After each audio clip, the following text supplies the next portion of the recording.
Hello, everyone.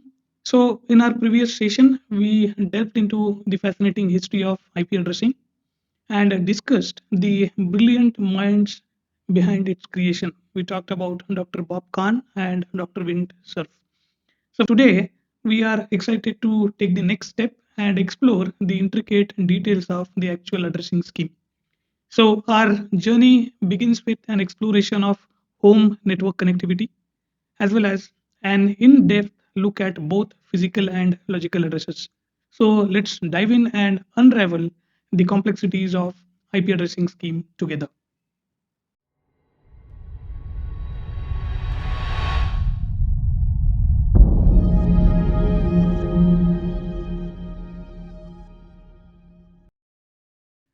So, we are going to talk about IP addressing, which is also known as Internet Protocol Addressing.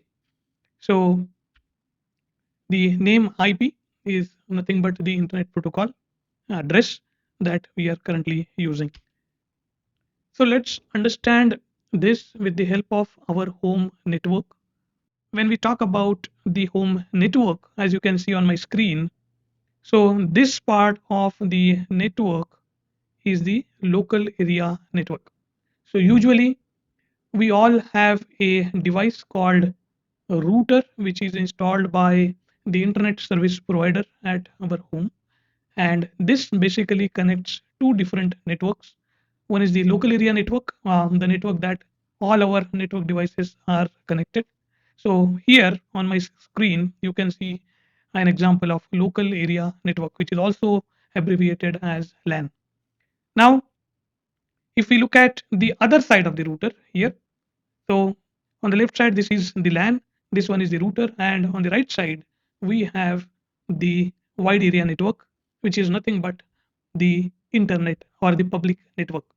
If I have to define internet, then we can say internet is a network of small networks, right?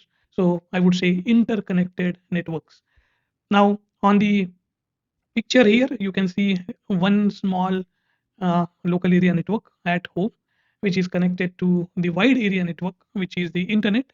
And what makes this communication possible is nothing but the IP addressing. So you can see the addresses or the IP addresses blinking on my computer, which makes this possible.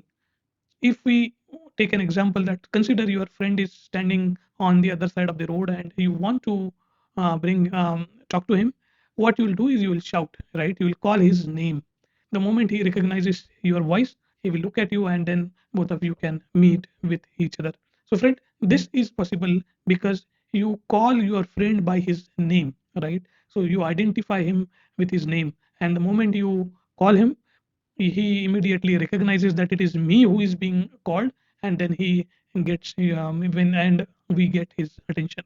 So this is the same way. So in order to identify a device on the network, the device need to have an IP address assigned to it. As I said, a router or the router connects the two networks, the LAN and the WAN. So this is the device which resides in local area network as well as the wide area network, or it is connected to the internet at the same time. So the name router or router came from the same concept, that it routes your data or requests from one network to another network. So it acts as a traffic controller. Router is the device which connects the local area network and the wide area network. So this is the symbol that we use to show router in a network diagram. So this is an example of the IP address that we are going to talk about more in this particular training session. Before we understand, or before we dig further, I want to give you an idea of how this world is connected with the help of internet. If you look at the flow here, so sorry for the tedious diagram, but before we jump into this, let me open a website. Example, we try to access facebook.com, and if you look at it, it hardly takes fraction of second to open the website on your screen, right? So how is it happening? How the request from your computer is reaching to Facebook, and then how it is responded back, or how you get the response back to your computer. So I have opened facebook.com on my browser, and immediately I got a login page where it asks for an email address, ID, and the password. This is the flow on how my computer is actually interacting with the facebook.com website. I have a software called McAfee Visual Trace. Let me open that and show you how it actually works. So as you can see on my screen here, there is a field to enter the target. So what I'm doing is I'm just entering facebook.com. I have entered facebook.com. Sorry if it's looking little small, might not be visible to you, but bear with me. So I have entered facebook.com here and I have clicked go. Now you can see this is my computer and it is connected to facebook.com here. This is the actual path it is taking to reach to the facebook.com. This is the same screenshot that I have captured in my slideshow here. So this is your computer, and this one in the picture shows the Facebook server. I am connected to internet. So this is the IP address of my computer. So if I go to the command prompt and hit command ipconfig, I'm now connected to internet with the help of wireless local area network. My IP address is 192.168.1.109, as you can see here, and I'm connected to the router with the help of the default gateway IP, which is 192.168.1.1.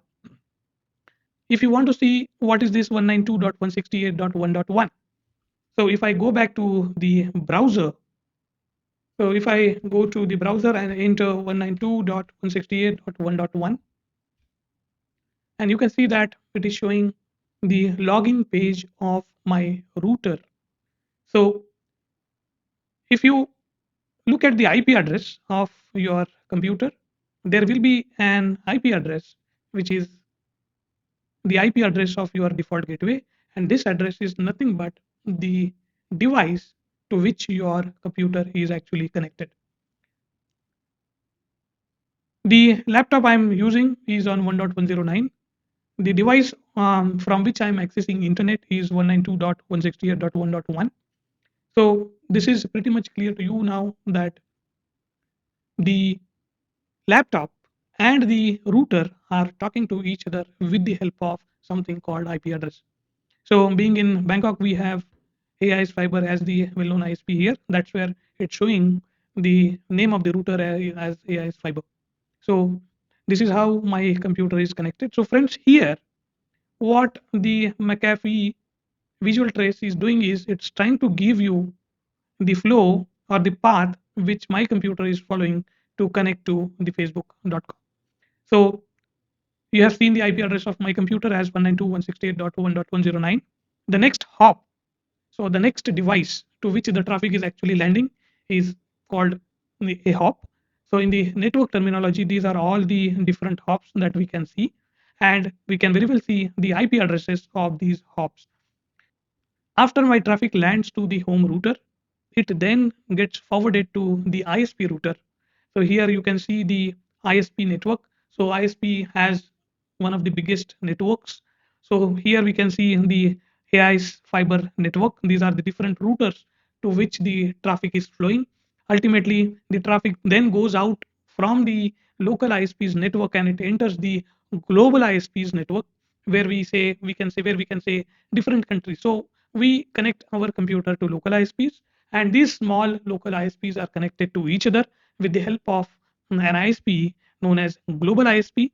Example, in India, we have BSNL. BSNL is the local ISP, but VSNL, which is Videsh Sanchar Nigam Limited, is the global ISP of India, right?